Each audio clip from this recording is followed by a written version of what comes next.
waxaana ku-xigeenka guddoonka baarlamaanka wasiirada wasiir ku-xigeenka xubnaha kale baarlamaanka odayaasha saraakiisha ciidamada kulligeed wada saxaafadda asalaamu calaykum waraxmatullahi wabarakaatu waxaan aad ugu faraxsanahay xaqiiqatan inaan nabad ku soo noqonnay annagoo booqasho shaqo u aadnay magaalada muqdisho waan idinka mahad celinayaa soo dhoweynta dareenku ku jiro ee dadku ay sameeyeen intaan markaan ka soo gudbo safar yar baan idinka maqnaa oo aad ogeydeen wuxuu ahaa mahmaad soomaalida waxay ahayd saansaan baa lagu gudaa soomaali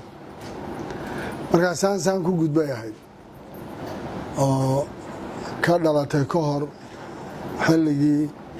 kulankii madaxweynahana dhex maray garoowe iyo ilaa wadahadal dheer oo soo socda ra-iisul wasaaraha iyo waftigiisa noogu yimaadeen ayna ahayd bal inaan madaxweynaha la aado magaalada muqdisho oo xaruntii ah lagana wada hadlo waxyaalaha jira iyo hadduu madmadow jira iyo hadday tabasha jirto kulligood arintaasoon isleeyahay si fiican bay u dhacday wadahadal dheer baan gallay wax badan oo xaaladda waddanku ku jira iyo waxaan qaban kara iyo maxaa nala gudboon iyo ummaddan see lagu badbaadiyaa iyo horumarka iyo wax walba ku saabsan baan ka wada hadlay waxaana filayaa wax badan baan isla soo meel dhignay waxaa intaa ka dambeeya cid walba waxaa raaci doontaa wixii lagu ballamay fulinteeda iyo say u fuliso say u dhaqangeliso waan rajaynayaa soomaalidu maanta xaalad adag bay ku jirtaa xilli adag bay ku jirtaa dagaalkii shabaabkana oo sii dhibatay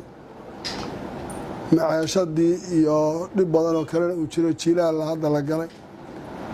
marka in badan in siyaasadda la isku xagxigto la isku jiijiito waxaa ka fiican in dadka loo tanaasulo oo dadka loo turo oo shacabka laga shaqeeyo wanaagooda oo laga shaqeeyo warsee beera loo qotaayo see dhul loo xoreeyayo see dadka caafimaadkooda aan uga shaqeynaa taasaa muhiima siyaasadda iyo kuraasta iyo waxa laga hadlayo inta badan ee dhibka keenaya wax dadka danu ma aha iyo dalka toona laakiin waxaan rajaynayaa in wadahadalka nagaasin ahaa mid taariikhiya